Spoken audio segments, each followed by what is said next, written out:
변수에 대해서 우리가 좀 알아볼 거예요. 매개 변수는 3D CAD 인벤터가 아니더라도 3D CAD에서 굉장히 중요한 역할을 하는데요.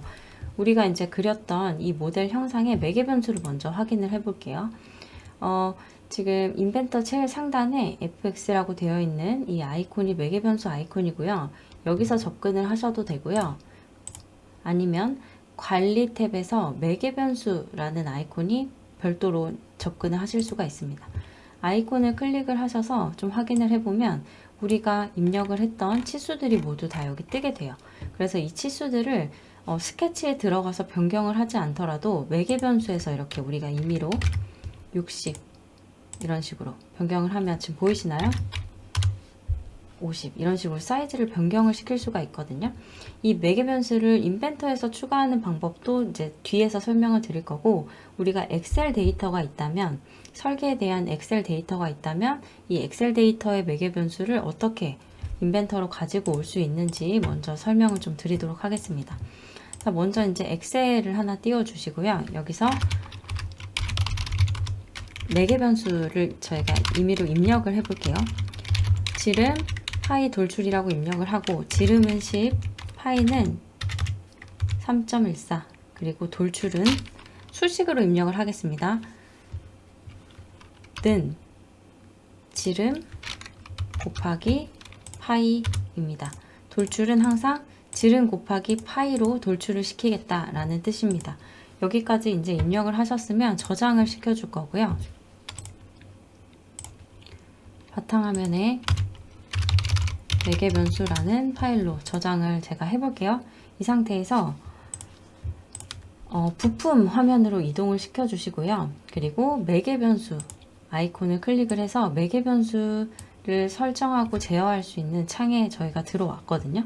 이 상태에서 엑셀이랑 그리고 인벤터를 연동을 시킬 거잖아요. 그래서 왼쪽 하단에 링크 아이콘을 클릭을 해주겠습니다. 그럼 어떤 파일과 인벤터의 매개 변수를 연동을 시킬 거냐?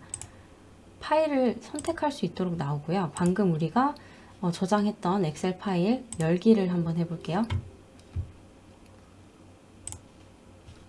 자, 이렇게 확인을 눌러주시면 우리가 엑셀에서 입력을 했던 이 매개 변수들이 매개 변수 이름 그리고 치수 이런 식으로 다 들어올 수 있게 돼요. 자, 여기까지 입력을 하셨으면 일단 닫기를 눌러줄게요. 그러면 이 폴더 안에 이 매개 변수들이 연동이 되어 있는 상태이고요. 종료를 하고 나와서 왼쪽 트리를 보시면 서드 파티라는 항목이 하나 추가가 되었습니다. 여기 하단에 트리를 확장해 보면 매개 변수 엑셀 파일이 이렇게 연동이 된 걸 보실 수가 있어요. 자, 이 상태에서 한번 스케치를 진행을 해 보도록 하겠습니다. 먼저 스케치 시작, 2D 스케치 시작을 눌러 주시고요. 임의의 평면에, 저는 XY 평면에 입력을 해 볼게요. 원을 입력을 하고, 우리가 보통 치수를 입력을 할 때 이렇게 숫자로 입력을 했었잖아요. 근데 이렇게 하지 마시고 이 매개 변수 치수 편집, 그러니까 치수를 더블 클릭하셔서 우리가 방금 엑셀에서 돌출이라는 매개 변수를 하나 생성을 했었죠. 그래서 여기서 돌출이 아니라 지름, 그래서 지름이라고 입력을 하면 빨간색으로 되어 있던 부분이 지름이라고 정확히 매개 변수 이름을 입력을 하니까 검정색으로 표시가 됩니다. 이 상태에서 확인 눌러주시면 이렇게 매개 변수 지름이라는 매개 변수에 들어있는 이 치수 값이 자동으로 여기 치수에 연동이 되게 돼요. 자, 여기까지 했고요. 그리고 다시 한번 입력을 해볼게요. 그리고 돌출을 일단 시켜보도록 하겠습니다. 돌출 거리에 거리를 입력을 할 때 우리가 보통 여기 숫자로 입력을 했었잖아요. 근데 그렇게 하지 마시고 오른쪽 화살표 확장을 해보시면 매개 변수 나열이라는 게 있습니다. 우리가 물론 지름, 돌출, 파이 이런 식으로 엑셀에다 기입을 했지만 그거는 3개밖에 되지 않으니까 기억을 하실 수도 있는데, 내가 매개 변수 이름을 뭐라고 지정을 했는지 기억이 안 나실 때는 매개 변수 나열 클릭을 해주시면 이 파일 안에 있는 매개 변수가 모두 나열이 되고요. 이 상태에서 돌출이라고 하면 이렇게 매개 변수 돌출 안에 있는 이 31.4라는 치수가 자동으로 거리에 입력이 되신 거예요.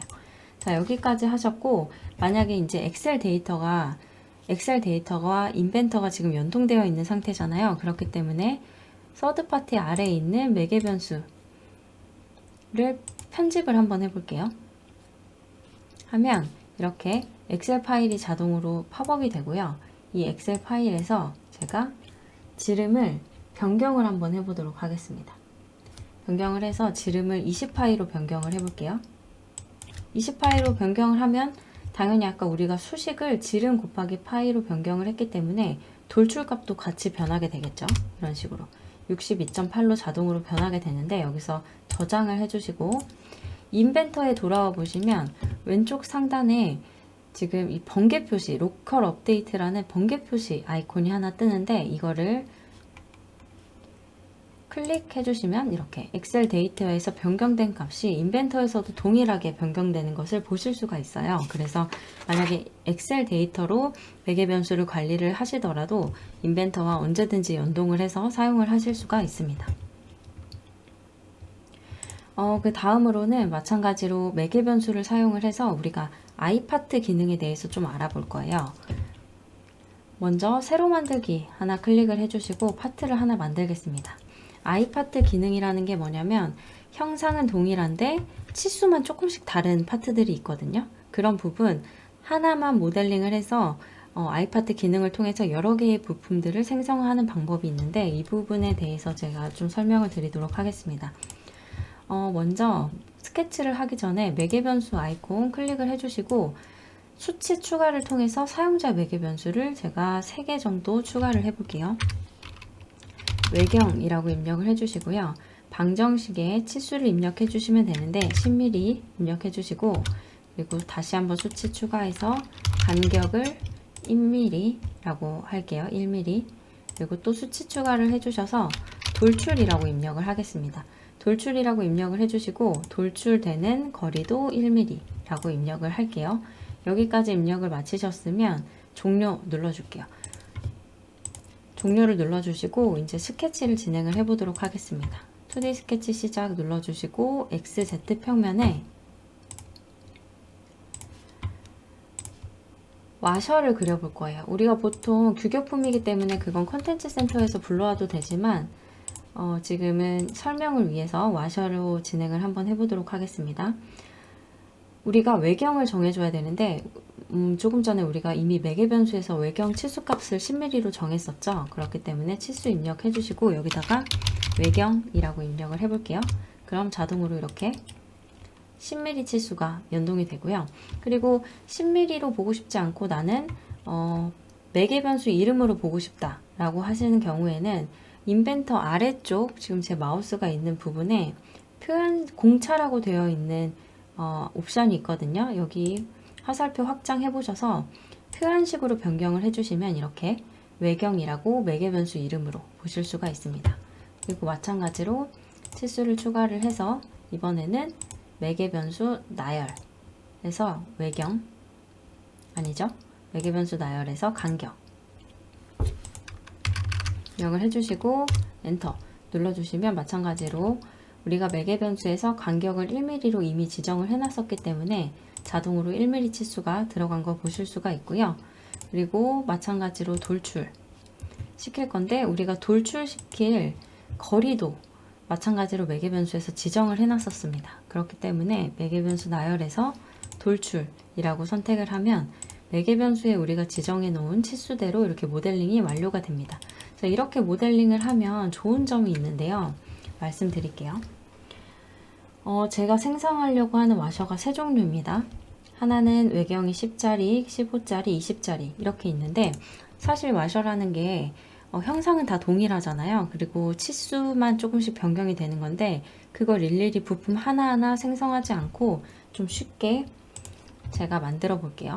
먼저 관리 탭으로 가셔서 아이파트 작성이라는 작성자 패널에서 아이파트 작성이라는 아이콘을 클릭을 해줄게요. 그러면 우리가 매개 변수에서 추가했던 간격, 돌출, 외경이 모두 다 여기 표시가 됩니다. 그래서 간격, 돌출, 외경으로 우리가 부품을 제어를 할 수가 있어요. 먼저 와셔 언더바 10 입력을 하고요. 부품 번호도 마찬가지로 동일하게 입력을 해줄게요.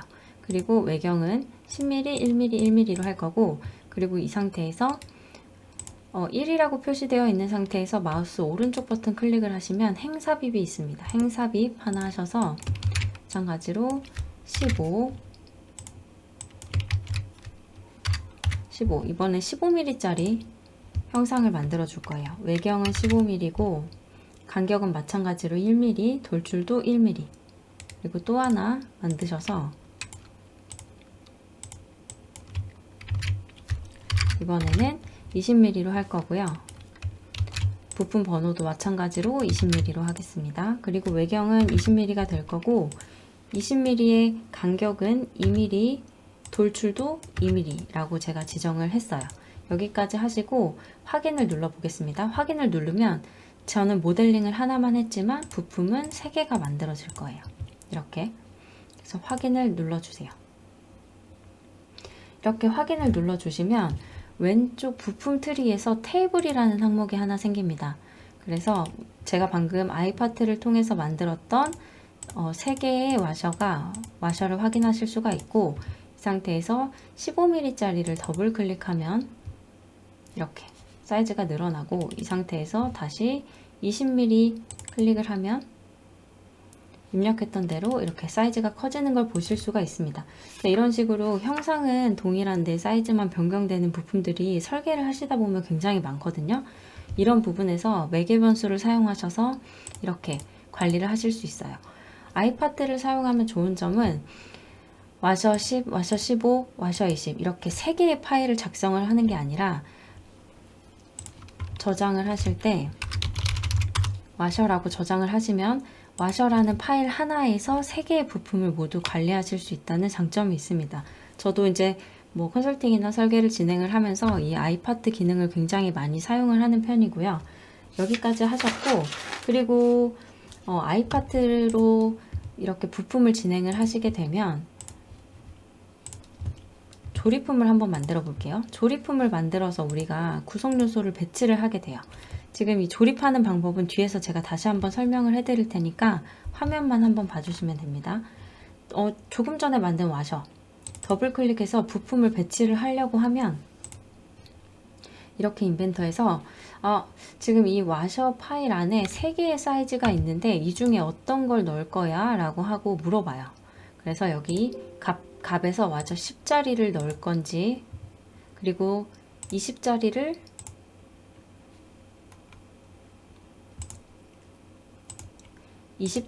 삽입을 할 건지, 마찬가지로 15mm를 삽입을 할래, 이런 식으로 하나의 파일을 불러와서 여러가지 사이즈의 부품들을 배치할 수 있는 장점이 있습니다. 그래서 이 아이파트 같은 경우는 실제 설계에서 사용하시는 부품들, 적용할 수 있는 부품들을 좀 찾아서 연습을 좀 많이 해 놓으시면 나중에 설계할 때 굉장히 유용하게 사용하실 수가 있습니다.